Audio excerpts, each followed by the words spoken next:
Assalomu alaykum.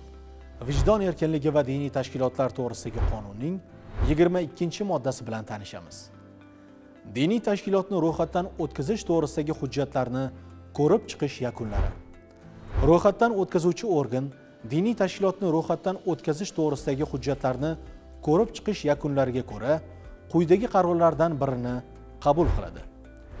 Diniy tashkilotni ro'yxatdan o'tkazish haqidagi, diniy tashkilotni ro'yxatdan o'tkazishni rad etish to'g'risidagi, diniy tashkilotni ro'yxatdan o'tkazish to'g'risida qaror qabul qilingan taqdirda, ro'yxatdan o'tkazuvchi organ qaror qabul qilingan sanadan e'tiboran 3 ish kun ichida diniy tashkilot haqidagi ma'lumotlarni diniy tashkilotlar reyestriga kiritadi.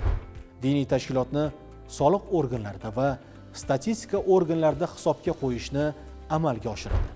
Elektron tizimda diniy tashkilotning shaxsiy kabinetini yaratadi. Diniy tashkilotning ro'yxatdan o'tkazganligi to'g'risidagi elektron guvohnomani shakllantiradi.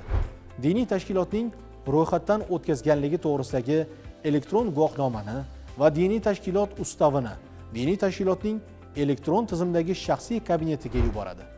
Diniy tashkilotning qayta ro'yxatdan o'tkazilganligi to'g'risidagi elektron guvohnomada diniy tashkilot haqidagi avvalgi ma'lumotlar, shu jumladan uning nomi, ro'yxatdan o'tkazuvchi organning nomi, diniy tashkilot ro'yxatdan o'tkazilgan sana, shuningdek, qayta ro'yxatdan o'tkazilgan sana ko'rsatiladi. Ro'yxatdan o'tkazuvchi organning o'zgarishi munosabati bilan diniy tashkilot qayta ro'yxatdan o'tkazilgan taqdirda, yangitdan ro'yxatdan o'tkazgan organ ilgarigi ro'yxatdan o'tkazuvchi organni tegishli ro'yxatdan o'tkazishga oid ma'lumotlarni ko'rsatgan holda elektron tizim orqali bu haqda xabardor qiladi. Diniy tashkilotni ro'yxatdan o'tkazish rad etilgan taqdirda, qaror qabul qilingan kundan keyin 1 ish kun ichida elektron murojaatni yuboruvchining elektron tizimdagi shaxsiy kabinetiga rad etish asoslari ko'rsatilgan holda xabarnoma yuboriladi.